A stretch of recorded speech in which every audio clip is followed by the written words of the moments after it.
Welcome everybody. This is Physics Prism, presenting before you projectile motion with air resistance. See, we have done air projectile motion with normals, where we have neglected the air resistance, where we have neglected that there is a possible acceleration in the x-axis. Today, we are going to look deeper into the projectile motion, considering the air resistance and defining the properties of how a particle is defined to be moving in projectile motion with air resistance. So, what to wait for?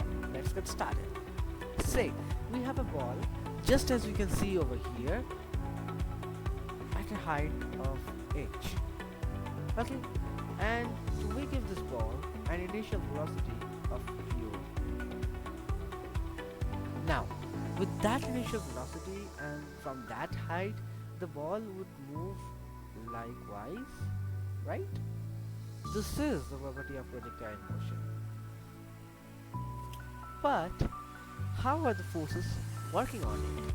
How are you going to derive what is the range? How much is it going to move? What is the time of flight? Well. We can derive all those things if we could get the basic equations in the x-axis and y-axis to define the motion of the ball, right? So let's make the FBD of this particle. Now, coming up over here, we can see that the ball is experiencing a velocity in its x direction. Similarly, the ball is experiencing a velocity in its y direction. Why is that? Because we know that gravity is acting directly downwards.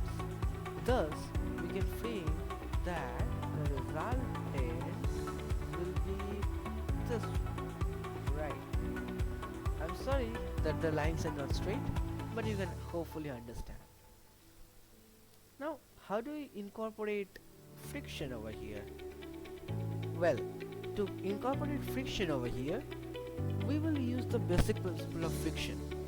We know that friction is directly proportional to velocity, and it acts directly opposite to its motion, right? So friction will be acting this way. This is, we say, a force acting upon this way. Fa, maybe? Yeah? Okay, fine. And what are the components of this thing?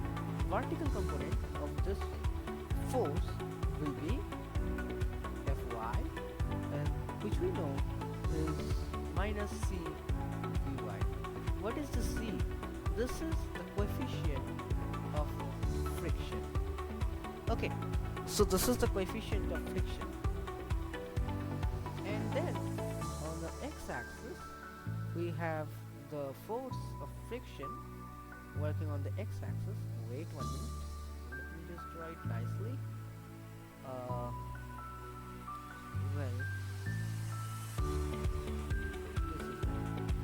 Yeah, so this one we can tell it fx, and how we define it?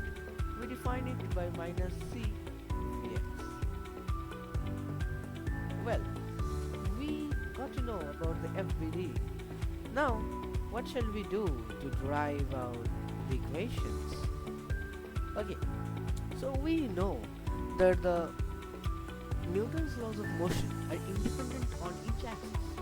So we'll go axis by axis, accessing Newton's laws of motion. Well, so we know that the sum of all the forces in Fx must be max. This is for the x-axis. Okay, now, so what is Fx? In the x-axis, we can directly see that the only force acting is minus cvx, and that must be equals to max. So we get to know that ax is nothing but minus c over vx over m. Well, that's set. Now, what shall we carry on?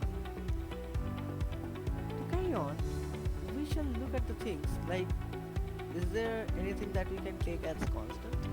Is there anything that we can do on the y-axis? Well, we would continue on the x-axis, and to be clear, you can see this minus c by m is going to appear on everywhere in our calculations. So for now, we say that let k equals to minus c over m. This is our assumption. Better we substitute k wherever we get minus c over m. So the equation over here directly becomes ax is equals to k vx. Right. Now let's move it a bit downwards so that we can get a bit clearer.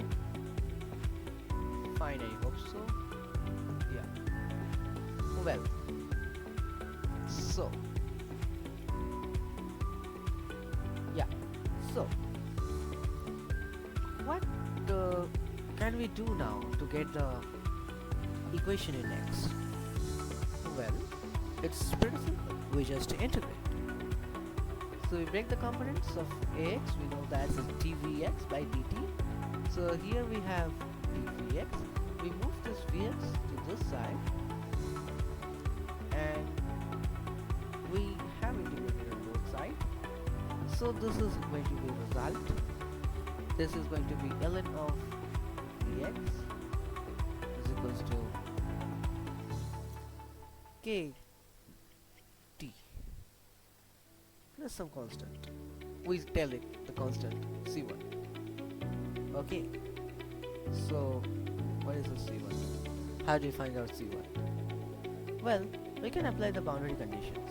What are the boundary conditions? Applying BC, we can see that at t equals to 0, our velocity on x direction was 0. Is it? Well, no, it was u, the initial velocity, u.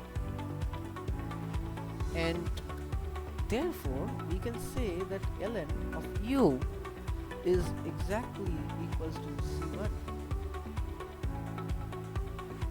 So the c1 is nothing, but it's u. So substituting c1 as ln of u over here, we will get. What do we get? We get that substituting this, we get v over u. We take substitute and we move it to this side. Okay, we move it to this side. So we get ln vx minus ln u. So that's vx by u. And we take raise that both to e to the power. So we get this one is equals to k e to the power k t.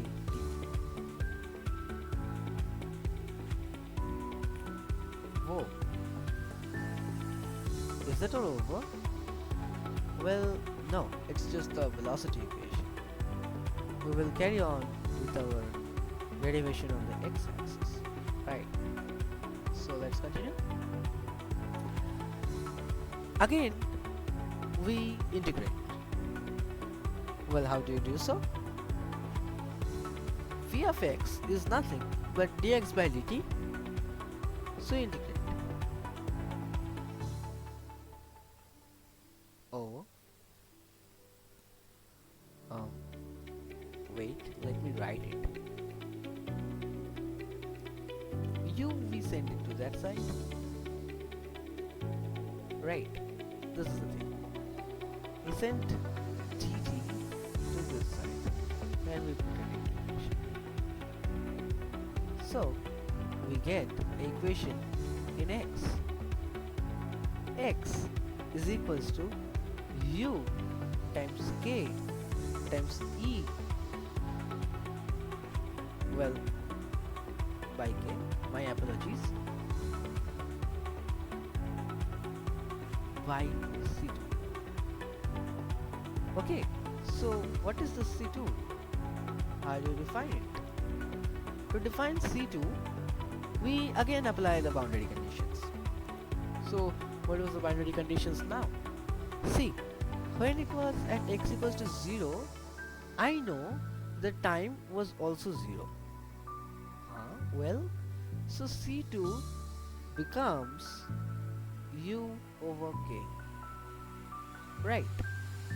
Isn't it? Yes. So we just substitute that.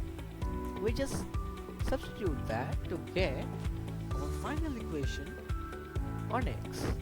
That's x is equals to what we have uk. Take uk common. C2 is u over k. So u over k we take common. E to the kt plus 1. Well, is that all? Yes, it's all. Now we just put the value of k and we get the final value.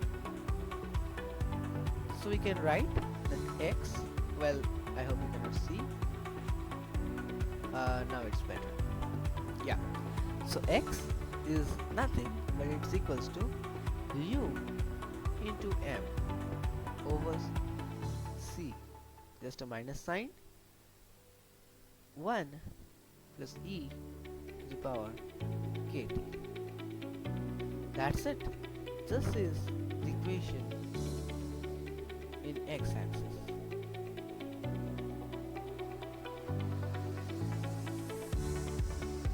Well, we get to know about the equation in x-axis, but we need it also in y-axis.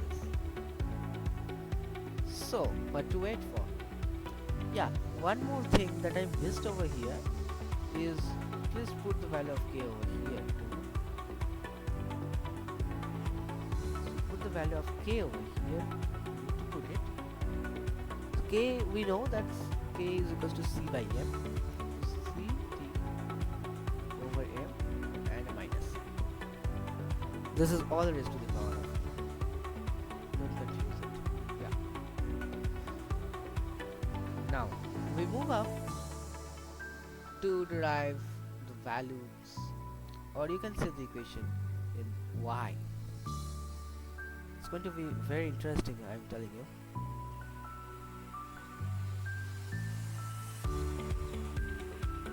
So let's get started. I hope the screen is visible, and yeah, it is. So in y we know that summation of fy is may. Right, we again apply Newton's second law. Only force acting in the y-axis, not only two forces, is minus mg downwards and cvy upwards. We're taking downward direction to be minus, and it's just a convenience and nothing else. That is may. And so we get ay is c over m. As I told you before, vy minus g. Right, I told you that we will be getting the c over m term multiple times. So as before, we resubstitute it to be k. This is our c, right? We resubstitute it.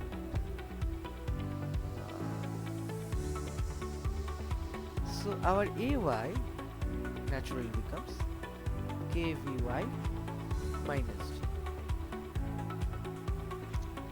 So this is kvy minus g, and ay becomes, now we integrate one more time to get the equation in v. So that will become dvy over, this time will be going down. This will make it the integration of, let's take a minus out. It will be easier for us to handle.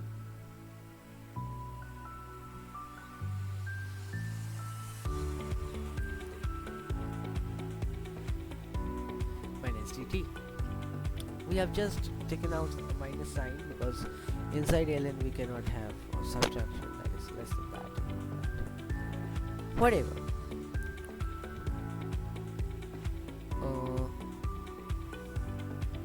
Well, one more thing that I need to remember you, that we have taken minus c over m as k, but we are getting here plus c over m.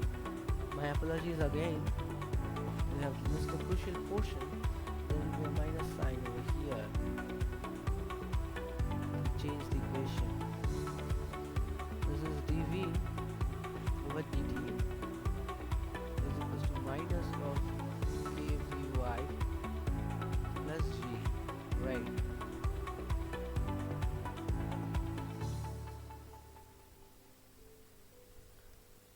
So this is becoming dv over kvy plus g to minus dt. Put the integral. And we are almost there, but we just added our minus sign. That I was confused about. I'm sorry. I'm extremely sorry for that. And so we continue. So we get from here 1 by k ln kvy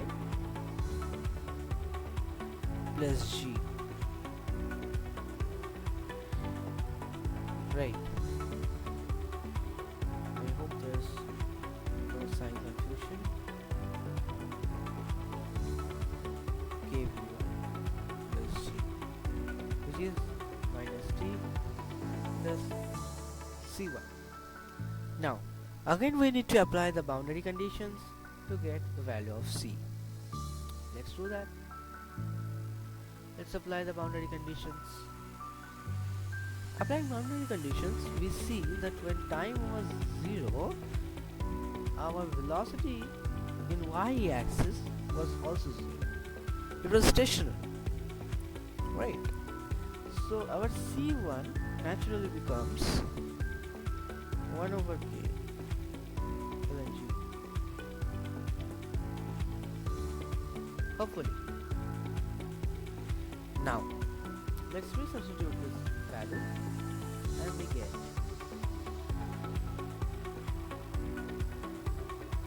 if we resubstitute c1 as 1 by k ln g, we get 1 by k ln of kvy plus g is equals to minus t plus 1 by k ln of g. We take this 1 by k ln of g this side and we get, and we take 1 by k common, so we will get this kvy plus g over g, obviously within log is equals to minus t. Move this k to that side, so we get minus k. And put this all over the power of e, and we get this thing. Okay, this was amazing. Now what? Are we all done? Well, again one mistake. This is one mistake. Are we all done? Well, no. We can again do one more clever thing. We can distribute the g and we get kvy over g plus 1 is equal to this. Put this one to that side and we get this. Well, from here we get vy.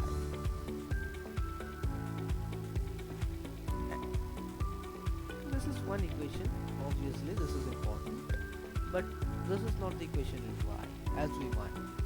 we, we have got the equation in x, but now we want the equation in y. So let's do it. Okay.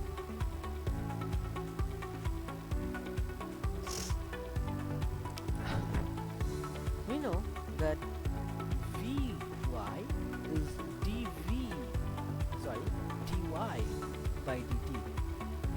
I'm just trying to get a better color. Yeah. So dy is g over k times the integral of e to the minus kt minus 1 dt, right?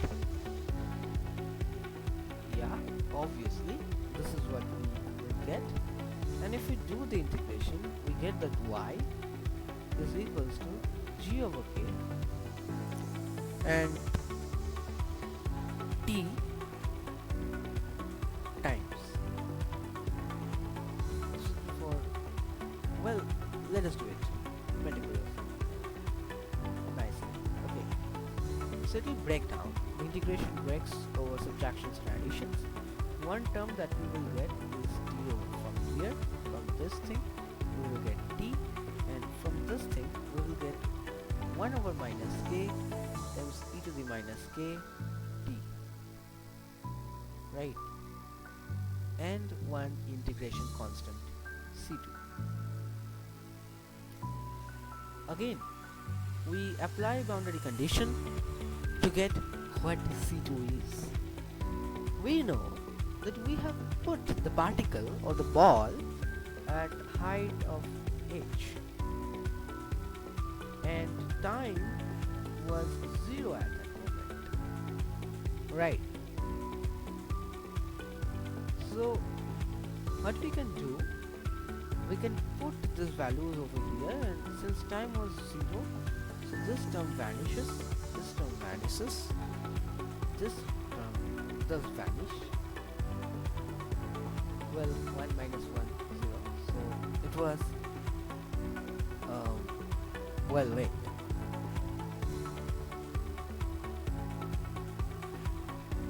this term doesn't vanish, it becomes 1. This term doesn't vanish, this becomes 1. So we will get g over minus k squared, g minus k squared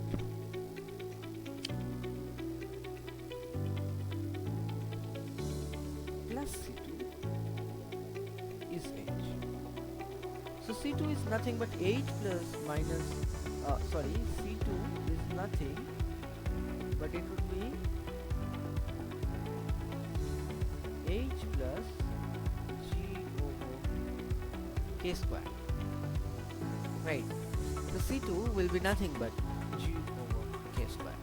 So we resubstitute this c2 into the equation of y, and we get that y is equals to g over k times 1 over well, we distribute g over k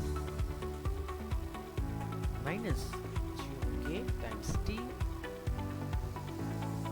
and minus g over k squared times e to the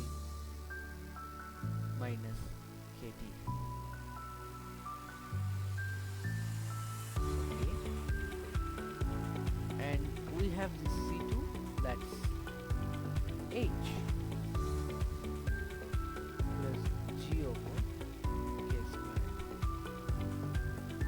So you can always take g over k squared common, and if we take g over k squared common, we get this minus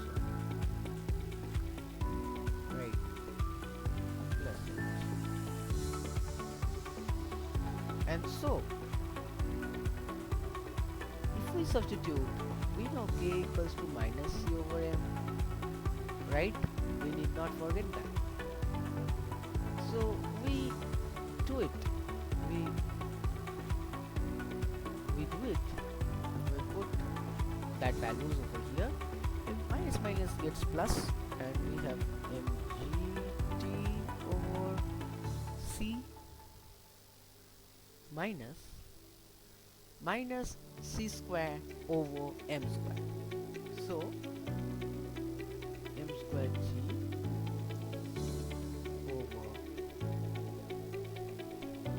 over c square m.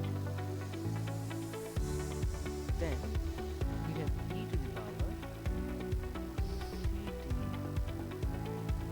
over m minus 1 plus h. So this is exactly what we wanted. This is the equation of motion in y direction. Wow, that's nice. So, what have we covered so far over here? So far, we have seen how we would derive the equation of motion in x and y. So, we have this equation of y where the x is not equally visible. Let's write it over here also. X is minus 2m over c 1 plus e to the power minus c over m square. Well, so that's it. That's it for today. This is all. Signing out. Physics Prism. Thank you. And if you like this video, this is our first try to get complex things out into simple manner, and I hope you will not get frequent videos on this air resistance and projectile motion. These are pretty rare on YouTube and all other subjects. And if you have liked this, please subscribe and don't forget to like the video.